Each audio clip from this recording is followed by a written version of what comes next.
Si Senator Ping ang sarado ang kaisipan na ayaw na niyang tanggapin. Hindi kasi, Jen, na-booking eh. Mukhang nahuli sa Nahuli. Kasi hindi naman sagot yun eh, di ba? Sagot ba yun dun sa issue na, hindi, lumihis ka eh. Umiwas ka eh. Bakit ka umiwas? Kasi, obvious. What is obvious needs no explanation. Ayun. Kapag ka masyadong halata, hindi na halata. kailangan talaga ipaliwanag. So, ang ibig sabihin nito, Jen, halata, huli siya eh. Huling-huli siya, so hindi na siya kailangan magpaliwanag. Wala siyang may paliwanag, na-booking eh. O kaya lumusot siya dun sa insekto ng China. Pagka na-booking ka, hindi ka makasagot, di ba? Manahimik ka na lamang kasi no talk, no mistake eh. Yun nga. Less talk, less mistakes. Totoo yun. Sabi ko, wala akong ibang makitang dahilan kung hindi yung balak na siraan ako. Siraan, opo, oo. Eh, nung sumagot siya, ayaw niyang aminin na may splice. Hindi doon siya marunong mag-splice. Hindi siya marunong mag-splice, ganito. So makatweet, parang sabi niya, hindi namin splice.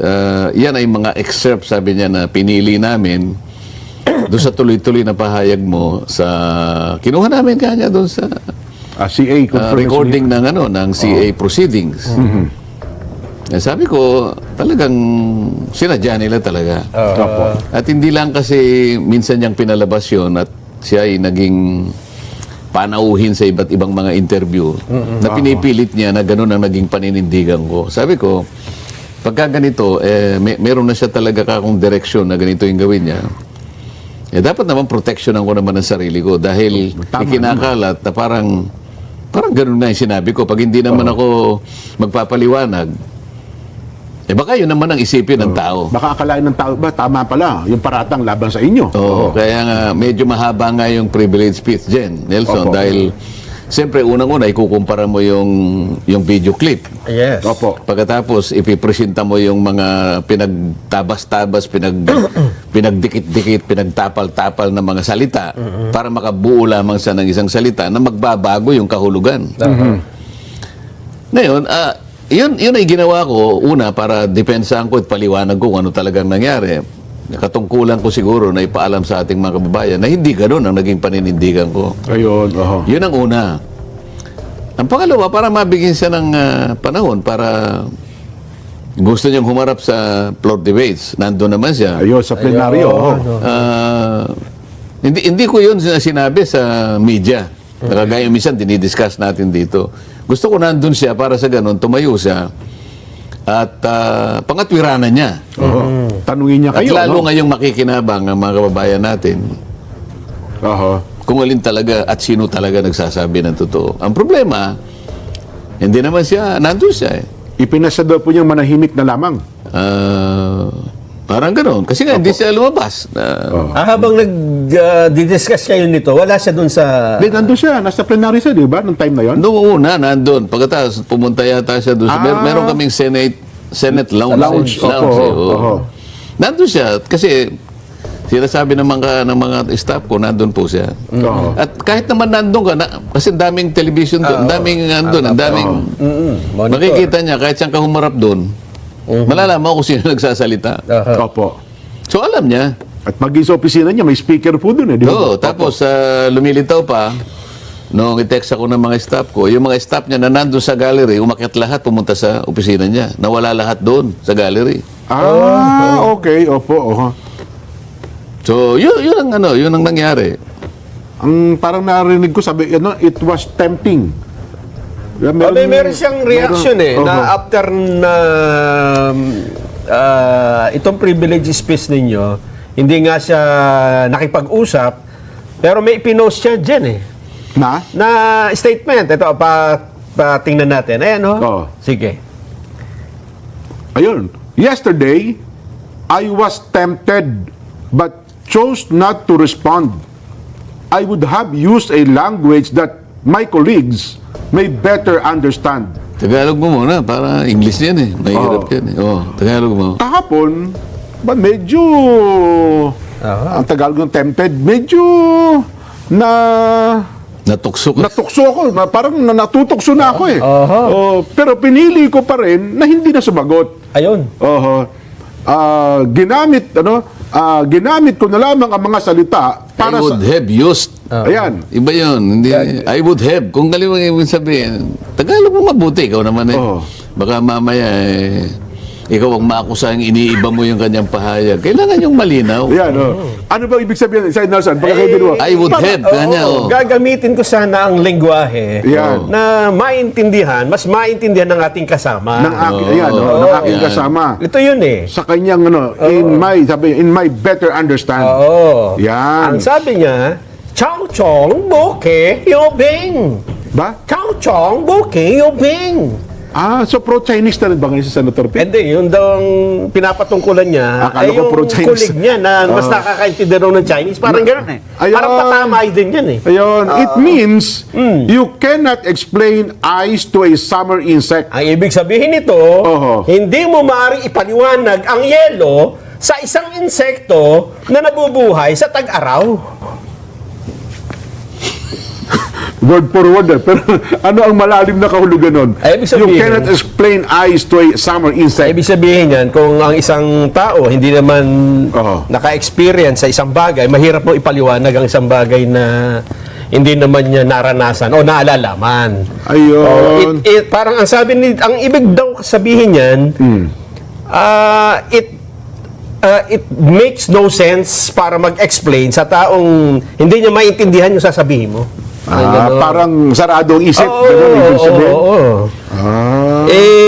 Well, o baka naman si Senator Ping ang sarado ang kaisipan na ayaw na niyang tanggapin.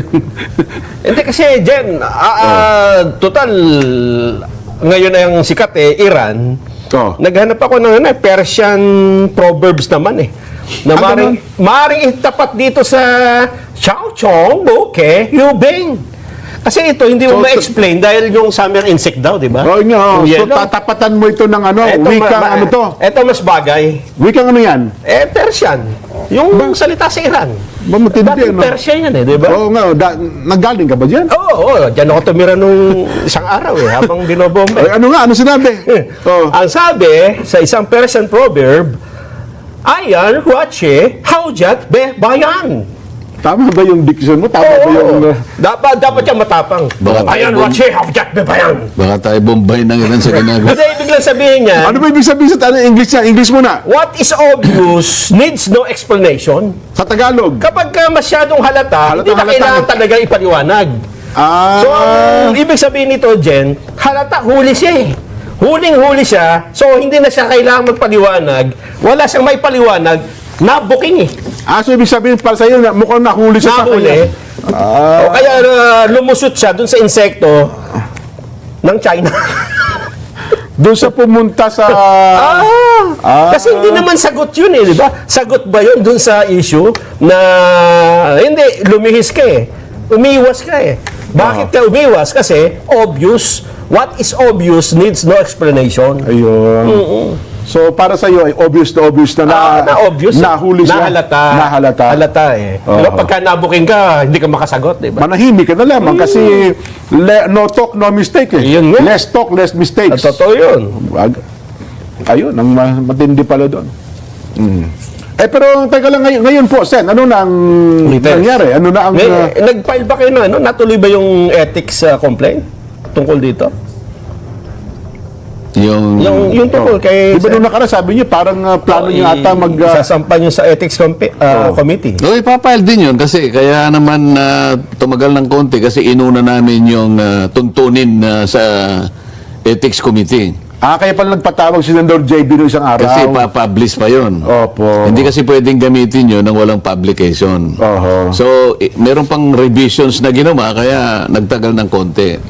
So, kailangan mauna muna yung regulasyon kasi kahit ano pang i-file mo lang, wala pang regulasyon. Hindi rin naman mag-uumpisa. Di ba? Ayun. So, anong palagay mo ngayon, Nelson? Okay na tayo? Dapat, nga. Pero para sa akin sana, mas maganda yung sumagot na lang siya ng diretso. Dahil yun ang pagkakataon niya para linawin kung kaya niyang pangatwiranan. Pero ganun nga yung nakita natin. Pwede naman kasing kumuha siya ng isang subject matter na kikilalanin ng isang kulisap na tag-araw eh. Halimbawa, kumuha siya ng sunflower. Nilagay niya yung kulisap. Sigurado magkakaintindihan sila ng kulisap. O bagay, kasi parehas, o nga naman. Oo, pero wag na naiwanan na natin yan. Napakababaw na. Ayun na nga. Parang, Ayokong pag-usapan natin yung mga mababaw na ganyan. Ang mga, alam mo mga kababayan natin, matatalino kagaya na palagi ko sinasabi sa inyo. Sa palagay ko, pinagtatawanan lang yan. So, ayaw nating bigyan pa ng kahit anong kulay pa yung klase ng pangangatwiran na yan. tama. Kasi nga naman, kumbaga huli na no? Wala ka nang kasi habang nagpapaliwanag ka doon, lalo ka lang nakukumuloy Totoo. Habang nagpapaliwanag ka dyan, malulubog ka ng malulubog. Siguro yan ang pakiramdam ni Senator Kasi, ngayon. ang gusto ko, yung dapat sana, kung kaya niyang mga twiran, kasi doon sa isang party nung privilege speech na yon, meron silang honor code sa Philippine Military Academy. Opo, nabanggit yung nga pala yan. At maiksi lang naman yun dalawang paragraphs lang na maiksi. Dapat ay masagot niyo po yun. Na talagang nakatatak sa kanila yung honor code. Yes.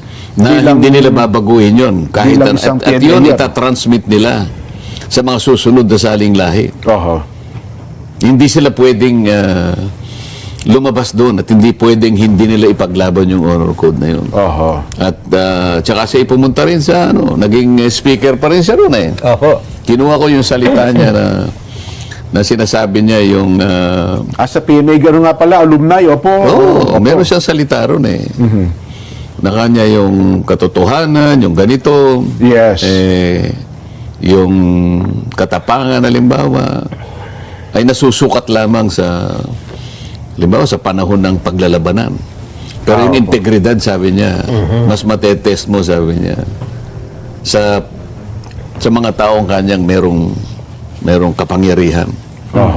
Lalo na kung walang nakatingin. Oho. So, yun ang panghuli. Sabi ko, kung yan po ay pinangangatawanan nila, Oho. lalo natin kung dapat isipin na tayong narito ngayon na merong otoridad, meron tayong kapangyarihan, dapat tayong magpakaingat. Tama. Lahat ng gagawin natin. Merong lalong mas mataas na measure o sukatan ng pagsasabi ng may katapatan. Yeah. Huwag kang kakalas doon, di ba? Bilang senador, bilang honorabling tao, bilang pinagpipitaganan ng mamamayan, Sen, tama po kayo. Sinabi ko, kung ang Philippine Military Academy, isang institusyon para sa mga kasundaluhan natin, na kailangan nila ng dignidad talaga. Opo. Yun pala ang pundasyon ng kanilang pagpunta sa ganong klaseng institusyon. Nire-require pala yung katapatan, yung karangalan. Totoo naman po. Sabi ko, di ba mas lalo ka ako, Mr. President? Tayong lahat na nandito ngayon. Di ba natin kako pwedeng itanong sa sarili natin kung karapat-dapat tayo doon sa honor na ibinigay sa atin? Yung mga kadeti pa lang yun eh. Yes po. Tayo ngayon na binigyan ng ganitong karangalan. May ipaglilingkod natin sa mga kababayan. Di ba mas lalong mataas na sukatan ng Kasi ang mandato niya, boto ng taong bayan, Sen, di ba? Hindi lamang basta nakapagtapos kayo ng isang... Yun ang dapat niyang sagutin. Ayun. Hindi yung... Wala, pinili na nga lang daw niyang manahimik. Dahil ayaw niya makipag-usap sa insekto. Yung bang ganun ka-importanteng tanong para sa kanya, gagamitin mo na lang ng kulisa? Naku po. Ayun lang sa akin. Kaya ayoko nang puntahan yun. Yun ang dapat niyang sagutin. Ayun. Hindi yung... Wala, pinili na nga lang daw niyang manahimik. Dahil ayaw niya makipag-usap sa insekto. Yung bang ganun ka-importanteng tanong para sa kanya, gagamitin mo na lang ng kulisa? Naku po. Ayun lang sa akin. Kaya ayoko nang puntahan yun.